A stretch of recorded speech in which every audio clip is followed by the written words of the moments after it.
so they leave Coyle alone. That's a mistake.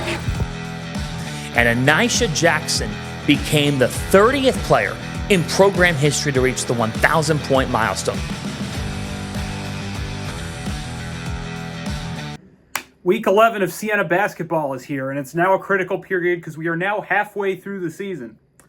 And we are also in the thick of MAAC play. So whatever Siena decides to do right now is pretty much like the Masters. You know, the moving day of Masters, if you know how golf works, basically.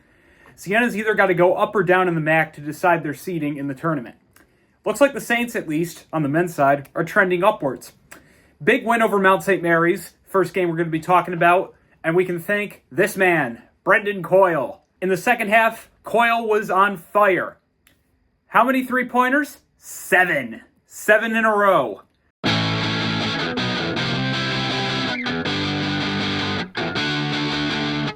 begging for the basketball. Freeman finds him for 26.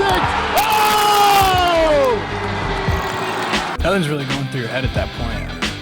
You just kind of open and let it fly. I mean, I felt like I was able to find some open spots.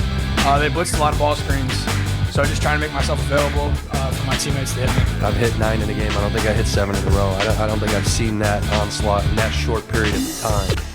I mean, it was one after another. And the thing that made me really happy is I didn't necessarily have to let these guys felt that in the moment, and they found them. You know, so when we broke the pressure, we got 2 to the ball. Even off the one broken play, we found it right back to his hand. It just felt like bang, bang, bang. Coyle was getting some cash coming his way. Career high 26 for the guy from Iona. Season high 56% from the field for the Saints. And total 14 threes for the first time in 6 years for the Saints. The time on his threes, only 6:06. And the Saints were already leading against the Mount, but this just ballooned the lead to 18 points.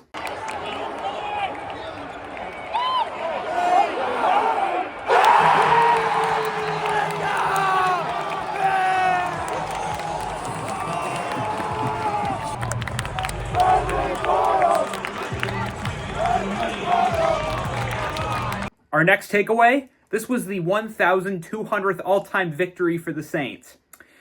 The program has been Division I for 49 years. They have never reached this milestone until now, and we can thank Brendan Coyle as well as the other people behind him. And to describe the columnists writing the articles for Siena College, Coyle was unconscious. The other people that were unconscious, of course, Major Freeman and Justice Schultz.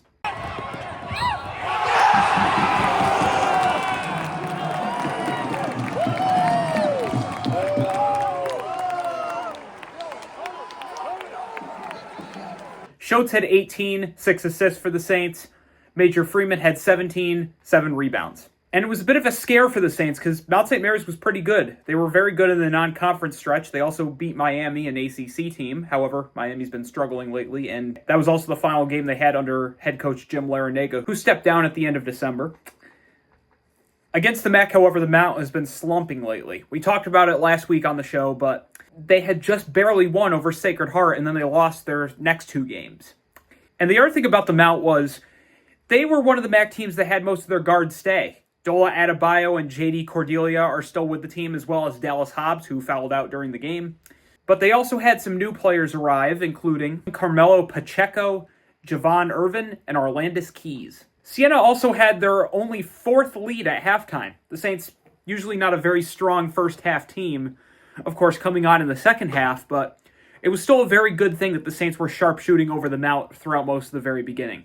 The Mount did have a lead by about 10 points at the start, though, which prompted Gerry McNamara to call a timeout, and then, obviously, the energy started kicking in moments afterward.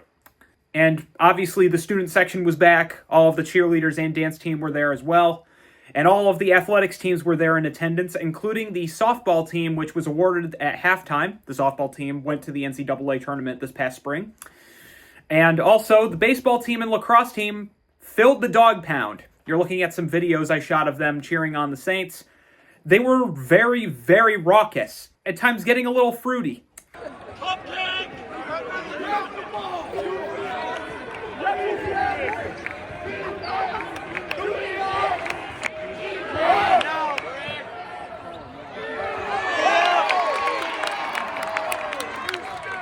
The big one was anytime the players from Mount St. Mary's were passing the ball to each other, they were counting how many times they passed. And they also went to town on Dallas Hobbs as well. And another interesting stat, Mount St. Mary's scored exactly the same points they had at MVP Arena last season. Obviously, the Saints did not win over Mount St. Mary's last year at all, but the score was 61-68. The Saints were at least trying that game, but the Mount still scored 68 points this game and the previous game. Siena will later make the trip down to Emmitsburg in March. Another interesting stat, 4,444 people at MVP Arena that night. I did not make that number up. And I'd say probably Mount St. Mary's showed its vulnerability from that game because Siena was not making it easy for them. They did the same thing at the Sacred Heart game. And I was a little scared at first when they beat Miami, and they had probably one of the best impressive non-conference slates of the MAAC where they got the most victories. But still, MAAC play also determines your spot in the conference, and it's looking like right now the Mount isn't doing too well. And Donnie Lind, who took over Den Engelstadt, who actually replaced Gerry McNamara over at Syracuse, I talked about that as well in the last video, he's done a great job for the Mount. I think that, again, like Quinnipiac, they've had probably the most stability out of any of the MAAC teams this season, but it's still been a hard sell. And Siena, of course, Brendan Coyle and that magical run he had, I still could not believe it. I hope this kind of playing continues, and I hope that MVP Arena can continue to get this rowdy, and hey, maybe we can get some more fans packed inside. Now, while the Mount St. Mary's men were making the trip over to Albany, the women were making the trip down to Emmitsburg. And they were playing against Antoine White, who is our coach spotlight for the week. Antoine White is the head coach of the Mount St. Mary's women's team, and it's pretty much the Sean McVay effect for them. At just 30 years old, White has done a great job bringing back a Mount St. Mary's program, which had been struggling at the time, but when they were still part of the NEC, White brought them to the March Madness tournament that year. And they also showed some success at the MAAC when they first joined. They played an overtime game against the Saints when they made their first trip to the UHY Center that year. Last year, with Jessica Tomasetti at the helm of the Mount, was a threat for the Saints, but the Saints beat them both times. And then, obviously, Tomasetti went to UAlbany, and White's team kind of struggled. They didn't really have the best of seasons this year so far, but despite being not the best of MAAC teams, Siena was not the best of itself that night, and totally different story over in Emmitsburg. The women lost 92-57. The Mount really tried to contain the Saints, and I'd say they were successful. Anna Lemaster was the game high, 22 points. Gabrielle Kennerly had 15 points. Joe Rafflo with 14. 52% shooting from the field. And the shooting percentages, 7-8 from the floor, 4-5 from the three. And then from there, pretty much the Mount had the commanding lead during the second quarter. To Siena's credit, they were defensive. They held the Mount 35% from the field and 22 from the three. And they did have some turnovers, but they were very low, especially at the very beginning. And the Mount made a lot of three-pointers. Pretty much it was Brendan Coyle for the Mount St. Mary's on that side. Teresa Sapala had an 18-point game high, as well as Naja Brown, who had 10 points, 7 rebounds, 5 assists for Anijah Jackson. Another Mount player to highlight was Jaden Jamieson, who had 10 points. She had a career high, equaling an effort she had at her previous school, which was Fairleigh Dickinson. And another stat from 2 years ago was this was the first time the Mount had 5 players in double figures. Their last time was on January 14th, 2023, when they played Canisius. And now the Mount is 4-3 against the Saints, and they have now dispatched Siena's number 3 spot in the MAAC. They are 7-10 overall right now this season. The Mount has been pretty good, and they also beat Quinnipiac the previous week. So it was not going to be an easy game, and Siena probably could not get too big for their bridges, but unfortunately they did. I wasn't there to watch the game because obviously I was at the men's game, but it didn't sound too impressive from what I've heard. And the women at least have a day to recuperate and get ready for Iona over at the UHY Center. Well, following the Mount St. Mary's victory, the Siena men had a rematch against the Iona Gales, which they previously played on January 5th. Fast forward 20 days, and the men are now playing at the Heinz Athletic Center down in New Rochelle. Always a tough spot for the Saints. And the game, unfortunately, was very much like last game. The Saints' close neck-and-neck contest, oftentimes trailing Iona. Their highest trail was 13. Unfortunately, the Saints lost 72-68, missing a lot of their free throw attempts. And here's somebody that's probably going to get a MAAC Weekly Award, although I don't know because the Saints lost. Brendan Coyle had 22 points. Gavin Doty also had a 20-piece of the season, his second of the season for him. The Saints just shot 39% from the field. At times, their attempts did not go in. Major Freeman unable to connect. He only had 4 points of the game and quite a few attempts, but none of them went in. And once again, another slow start plaguing the Saints and sending them into what was a very slow game for them. The Saints seem to be on a trend of splitting weekends. They win one of the games, but then they lose the other one. And I don't know if this is a case of fatigue or if they're just not good on the road. And again, like they're playing at Iona, which has never been friendly to them. Their last time winning at Iona was in 2020 when they won 87-64. As for the Gales, well, Adam Jai, the culprit from last game, had quite a game. He had 16 points, as well as Luke Jungers, who also had 16 points. And Adam Jai had the free throw that decided the winning score, 68-72, which therefore prevented Siena from making a potential game-tying three. Their lead was mostly for 36 minutes until Brendan Coyle tied up the game. And another comparison to last game was Siena was fouled right around the time they were ready to try a three-pointer. And Iona pretty much swept them from here on out. And once again, the Saints went on a zone defense like they have for the past few weeks. They were really trying to contain Yafet Mundi of Iona, who had 6 points. However, Mundi was able to outsmart them. And again, they're playing Iona. They've never been a friendly enemy for the Saints, but I would actually have to agree with Gerry McNamara that I am noticing a trend. Even on the games where the Saints have been good, the starts have still been very slow. And I feel like that I understand the need to warm up and then come on towards the end of the game, but it still is a major factor in deciding how the game's going to go for the rest of the way. So if Siena's having a good start, then Iona's going to have to make their strategy known. Meanwhile, the women were looking to bounce back over Iona following their loss over at Heinz Athletic Center at the beginning of the month. And they were able to do so. 68-79, the final score. Aside from a very slow start at the beginning, the Saints pretty much led the entire game thanks to Anijah Jackson with a season high of 27 points. Once again, Baby Jackson, another contender for the leaderboards. I'll be holding my eyes open for next week to see if that is the case. Nearly 70% shooting from the floor, 3 and 5 from 3. And yeah, Jackson had a lot of connections, which were amazing. She had a great game. And Miriam Traore, I think Terry ought to start her, had 14 points, continuing her success that we saw last week. No half-court shot, though.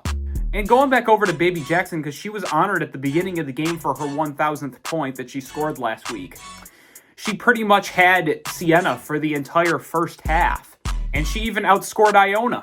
After Jackson cooled off a little bit, it was Teresa Sapala's turn alongside Miriam Traore and Pepe Loco, who had an absolute smother on Iona, holding them over as much as almost 20 points.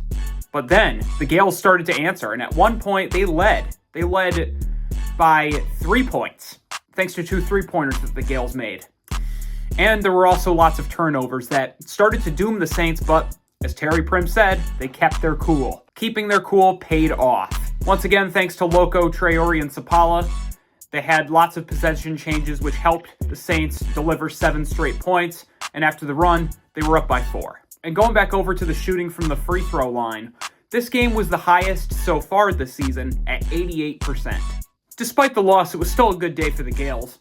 Ella Fajardo, one of the senior players, had 22 points, career high. Zoe Ward, a sophomore, had 21 points. And senior Aaron Leary had 3 steals and 2 blocks. And Maya Zaccanini was the one who shot the 2 threes that almost put the Gales within a lead again. And much like the men's games, the return of the students, the pep band, the cheerleaders, and the dance team was an important factor. And the baseball team was also there to cheer them on as well, much like how they were at the men's game. And an impressive comeback over the Gales. At least the women were able to connect this one. It was a great game. It was awesome seeing the Saints coming on towards the end and overcoming a deficit. They have done that before, which I'm very proud of.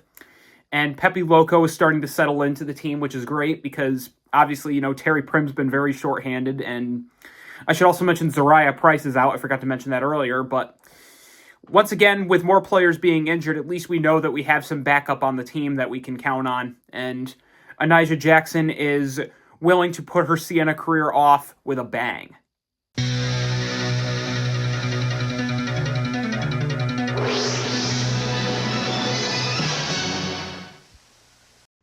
All right, going over to the MAAC report now. The 11th week of MAAC competition. Not really as much surprises as there were last week, but still, Rider playing against Iona and losing 67-73. And then the Bronx lost again to Quinnipiac over at their school, losing 64-75. Manhattan playing in overtime against Fairfield, losing to them 84-87. But then they got a win over Mount St. Mary's, 74-64. St. Peter's and MAAC. Wow, talk about a low-scoring game right here. Sheesh, 37-48. Pretty much a high school score, if you ask me. Canisius losing again, no surprise. Lost to Sacred Heart in another high-scoring contest, 84-93. And then hosting the top team in the MAAC, Marist, and losing 47-70. No surprise there. Aside from the win over Manhattan, Fairfield then played MAAC and lost 54-75. Before playing Canisius, however, Marist also went into overtime over Niagara and held them pretty steady, so Marist kind of continuing to show their vulnerability. They just won over them 67-65. Mount St. Mary's, we just talked about them. They lost to us 68-82. The Mount is now on the backslide, and they are now 11-9 overall this season. Niagara losing to Sacred Heart 77-86, and they are now just one above Canisius in the rankings for last place. Meanwhile, on the women's side of things, the Rider women also not doing too well. They lost both games this week. First against Iona, losing by 31, and then losing to Quinnipiac 53-66. Manhattan's also on a losing streak. No surprise, losing to the great Fairfield women 44-69, and then they lost to the Mount St. Mary's women as well, 66-80. The St. Peter's women lost to MAAC 49-64, and then the Canisius women getting their fourth win of the season over Sacred Heart, and then lost to Marist 48-67. Fairfield, I should note that last week would be their only time playing against the Western New York teams. The women made the tedious trip up north, and the men of Canisius and Niagara both made their only trips over to Fairfield for the season. Beside the point, obviously the Fairfield women, I already talked about them winning over Manhattan, but they also beat MAAC 74-55. The Marist women getting a victory over both of the Western New York teams. Niagara women, which have been struggling. We have been talking about them extensively with their struggles so far this season. And you can see they also lost to Sacred Heart as well, 43-86. So my bet is they might fire their head coach at the end of the season. For the players of the week, we have Amari Monroe of Quinnipiac and Flash Burton of Rider. Monroe, who went by Amari Tice last season, had 2 double-doubles in both of the Quinnipiac's wins. He also had a career-high 25 points.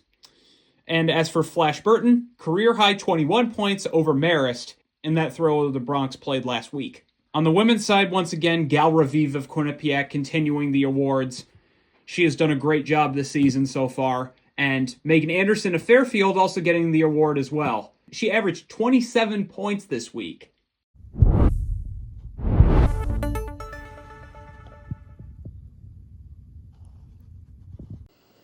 Well, this test that the Siena men are on right now is turning into an exam. Their next game is against the Marist Red Foxes, which are currently number 1 in the MAAC, 15-3 overall. They have only lost 1 game, and that was the surprise loss to Rider last week. And while Marist has been kind of a little slumpy, Siena better put their game face on if they want to win this one. And for the first time in 2 years, they will be flexed to primetime viewership. This will be broadcast live on ESPNU rather than ESPN+. And also, Siena will be busing some students down to the game. I will be going, as everybody else will be, hopefully. Meanwhile, the women will be hosting Marist at home for their annual Pink Zone game, which is an annual tradition they do every year in honor of breast cancer awareness. And then the women will play against the Quinnipiac women over at their school. The women are hopefully looking to bounce back after losing Quinnipiac on Kids Day back in Loudonville. I personally don't think that's going to happen because Quinnipiac is the top seed in the MAAC right now, but they did lose to Mount St. Mary's, and now Fairfield is one above them, so anything could go in this game. To close this out, we're going to go over to a highlight that happened in the middle of the men's game. They do a lot of different interstitials during the game, including free beer for a year, which they already had their second winner so far this season, which is incredible. But they also had a golf game. And shout out to Guilderland alum Olivia Martin, who's on the swim team. She was brought up onto the Jumbotron, and she had to do some putt-putt. And cheering her on were the swim team, coached by Maggie Davenport, and also fellow Guilderland alum, Michael Ardito. So, here's Olivia.